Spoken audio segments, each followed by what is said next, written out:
No city in the world can rival Sydney's tolerance for organised crime. That's a quote from 1980 by Professor Alfred W McCoy, a historian who specialises in drug trafficking in Southeast Asia, CIA covert operations and the Philippines. Yet in 1980, he singled Sydney out as a place that tolerated organised crime more than anywhere else in the world. He was referring specifically to 1965 to 1975, when Sydney was under the reign of Liberal Premier Bob Askin. This was an era marked by rampant development, the destruction of historically significant buildings, bizarre and expensive public works projects that don't stack up, and a premier that demonstrated a fondness for operators of casinos. A propensity to use defamation law to silence those who claimed he was corrupt. I'm so glad times have changed. In Sydney, the easiest, most lucrative business model of organised crime now is property development. To paraphrase another expert, Spanian, the risk-to-reward ratio of being a crooked property developer? Eat swa, they're mad money makers, lad. Cities where corruption flourishes are generally poor, people desert them, foreclosures abound, thus real estate is inexpensive and not in demand. You know, places like Detroit, Baltimore, Mogadishu, Narendra. New South Wales, and specifically Sydney, have the distinction of having governments that are criminally facilitative towards development and a booming property market.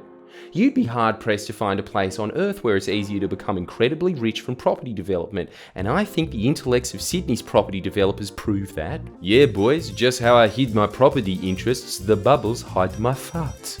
Oh, the bubbles turned off! Today's video is about the Sydenham to Bankstown Urban Renewal Corridor, which is the eye of Sydney's overdevelopment storm. Essentially, the idea of the project is to replace a double-decker train with a Chinese-operated single-decker train, and then because of that, let property developers build heaps of apartments on the freshly downgraded train line. Think of the train upgrade as a really expensive carcass that the New South Wales government just chucked on the floor, and think of the property developers as all the rats that come to nibble on the carcass. Does that sound completely bizarre? Are you thinking, why would you downgrade a train line and then overpopulate the area surrounding it?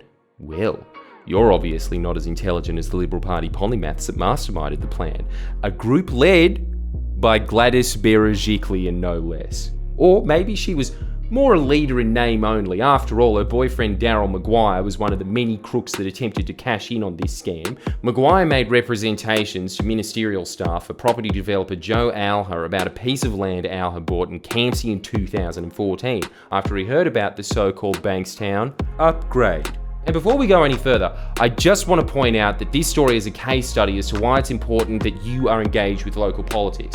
Politicians will do shit like announce a train line upgrade, which signals to all the property developers, buy up all the land around the site, develop it when it's rezoned, and make bank.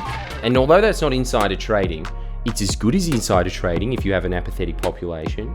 But thanks to a non-apathetic population and some help from Albo, a lot of the proposed rezoning along the Sydenham to Bankstown corridor was scrapped, which has led to a regrouping from all those set to benefit most from overdevelopment along the corridor. They figured out a new way to push through the rezonings that no one wants. To get the buildings higher up, it took a government lower to the ground, the severely compromised Canterbury Bankstown Council. This council has come up with the Campsie Town Centre Master Plan. It's basically a big sheet of paper that says developers can completely demolish Campsie and put up a bunch of high-rises, adding 6,000 new dwellings to a suburb that basically has no green space as it is. Have you been to Campsie? It's Sydney's version of Kowloon Walled City. And you know that Joe Alha I just talked about, who Daryl Maguire made representations for? Well, don't you worry, because things are looking up for him. Canterbury Bankstown Council's Campsie Master Plan rezoned his land to 20 stories, making his potential buildings the tallest in Campsie. A remarkably similar result to the one that Alha unsuccessfully got Daryl Maguire to lobby ministers for. What a coincidence. Which is very funny, especially because ICAC's investigation into Canterbury Council, Operation Dasher, was the operation that first drew ICAC's attention to Daryl Maguire. Now, a different incarnation of that same council is helping Maguire's mate in the exact same way Maguire attempted to. Along with the vociferous community opposition to the plan, that should have been enough of a red flag for anyone who's not 100% crooked to pull a pin on it. But according to developer Joe Alha, It's already too late. With him on the precipice of making millions by totally vandalising a suburb that thousands of people live in, very graciously stating, "Let's face it, if the community want to come up in arms about heights and overdensities and stuff, move out of the area. There's a metro going in and Sydney's growing. You're not going to stop it." What a Using Berejiklian's train downgrade to proclaim the plan can't be stopped, are we, Joe? Well, maybe the community can't stop it, but I wonder if ICAC can. I'm not imputing any wrongdoing or anything illegal. I'm not a lawyer, but let's just examine some of the conduct of Canterbury Bankstown councillors. Philip Matarazza is a Liberal Party councillor in the Canterbury ward of Canterbury Bankstown Council. He's also a very experienced real estate agent. In fact, his website boasts of over 26 years worth of experience. Those 26 years of experience evidently have helped Matarazza develop an ingenious business model. It's something they really should teach in real estate school. It's so simple. Step 1. Get on local council so you have control of rezoning. Step 2. Get a bunch of developer friends. Oh yeah. Step 3. Sell, sell, sell. Everything must go. I've confirmed Philip sold options in property in an area that was set to be rezoned. In case you're wondering what options are, they're essentially a contract that says that the buyer will pay a small amount of money to the seller to reserve the opportunity to buy something for a set price at a later date. When developers buy property options, it's basically a bet that the area is going to be rezoned. Now you're probably thinking, but Geordies, if I follow this business model, how will buyers know I have such great relationships with developers, and how will developers know to use me for my potential special rezoning abilities? Well, because we're in Sydney, and as pointed out before, it's a city with a tolerance for this kind of shit, you just have to make flyers and advertise it. Here's an actual advertisement from sitting Liberal Party councillor Philip Matarazza about how he sold properties for a record price in Campsie. I believe the price was something like $2.7 million for each house, or $5.5 million in total, in Campsie, in 2016, when the median house price in Campsie for that year was a little over $1.2 million. Note how the same flyer says, "Sold to developer with consent to New South Wales State Planning for rezoning to 9+ stories." Now, admittedly, I believe the options were sold just before Philip became councillor. Yet the period in which the buyer could choose to exercise the options lasted well into Phil's term as councillor, meaning that just after the options were sold, Phil had power over the consent that he advertised on the flyer. Now, we attempted multiple times to confirm the veracity of this flyer and confirm involvement in the Harold Street properties advertised on the flyer from Phil himself, but he refused to answer when he was on the phone or respond to emails, so we confirmed the flyer and his involvement through other means. But the nightmare on Harold Street gets even dodgier, as I become aware of an old plan of Phil's to letterbox other owners on Harold Street in an attempt to sell their houses. It appears that it was his job as a real estate agent to amalgamate sites for development, whilst it's his job on council to ensure development isn't awful. No conflict of interest there, just a lot of cash. Phil's website boasts of targeted site acquisition and development site amalgamation and rezoning and planning proposal consultation, which, sorry, is it just me? But I tend to think you shouldn't control rezoning if you're a rezoning consultant. I mean, I suppose it gives him a lot of experience for his resume. With seemingly everything set in motion, the options weren't exercised at the end of the day, and from what I understand, they expired a few months after the Sydney to Bankstown Urban Renewal Corridor was scrapped. Ah well, you can't win every bet, eh? Saga doesn't end there though. Let's have a look at a council meeting Phil was at the other day. Oh, look, here's that same Harold Street address. It's being considered in the council-controlled Campsie Master Plan to be upzoned to 52 metres high. I checked the title deeds and the owners of the property haven't changed since the original owners sold options. Remember, the options weren't exercised and the potential developers didn't buy them.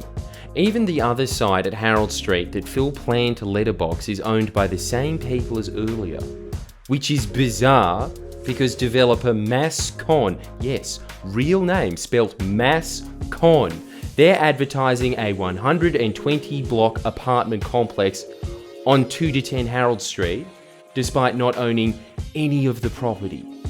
How could you advertise a development without owning any of the land within said development? You could buy it as an option, I guess. which means that there's a possibility developer Mascon is sitting on options waiting for the Campsie master plan to be passed, with perhaps the real estate agent within the deal being a sitting councillor. I mean, it's just a theory. Phil might not be the agent, but Phil's done it once. Maybe he'd do it again. There's definitely a pattern emerging, as in 2016, the directors of Mascon bought property from the father of a Parramatta Council employee for $1.3 million more than the father paid for it the same day. I mean, I know Sydney housing prices are skyrocketing, but shouldn't it have only gone up by maybe 300,000 in a day? Harold Street is just one example. Another Phillip classic is the fact that he's selling the former Belmore RSL club, advertising it to developers as a great site, subject to council approval of course. Good thing the selling agent is on the council, I guess. What a stroke of luck. And it really appears like Phil's been helping out with the sale for a while, because here's an article from 2019 about him as councillor relocating the memorials in preparation for a sale. Phillip is also listed as the managing agent for a bunch of properties on Leyland's Parade Belmore, the buyer being property development company CRK Belmore.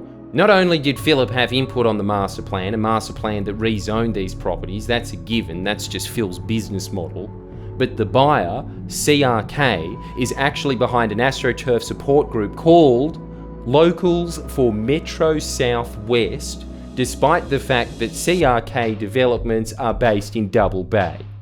I guess that's southwest from Byron Bay. How organic.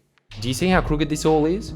Sydenham to Bankstown train upgrade and urban renewal championed by Berejiklian, who at the time had a secret undeclared boyfriend who eventually got caught up in a corruption probe investigating a council and property development along that corridor. Property developers setting up AstroTurf groups in support of the train upgrade, and those same developers using a real estate agent who also happens to sit on the council in charge of rezoning, then that same council rezoning a site to the specifications Daryl Maguire's mate was asking for. And believe me when I say, this is just the tip of the iceberg. We are just scratching the surface when it comes to the development around Canterbury Bankstown. Something is rotten in the state of Campsie, and it's not just the fish market at the end of the day. It's already abundantly clear that the Campsie master plan has only come about through relentless and really shady developer lobbying. It has no credibility within the community, no long-term viability, and it is embarrassing and shameful that anyone, let alone Labor's Mayor Carl Asfer, isn't opposing it. Phillip Matarazza isn't running again in Canterbury Bankstown. I think the Libs wanted a fresh face with no baggage, but whatever you do, don't vote for them. On a good day you can't trust the Liberals, but Liberal local councillors. There's no culture war for Liberals to fight on in local council, meaning that there's not even the bullshit pretext of leadership and ideology. Being on local council to most Liberals is purely a commercial exercise. Why else would the state Libs continually vote down legislation that stops property developers and real estate agents serving on local council? If you're in the Canterbury ward for Canterbury Bankstown Council, vote for independent Barbara Coury. She's been fighting corruption and overdevelopment for decades in the Canterbury area, and you know that from all the time she's appeared on A Current Affair. She is the best shot at preventing the complete demolishment of these suburbs. We need a royal commission into property development. But like most royal commissions, it'll probably come too late, so just vote these out tomorrow. Like and subscribe.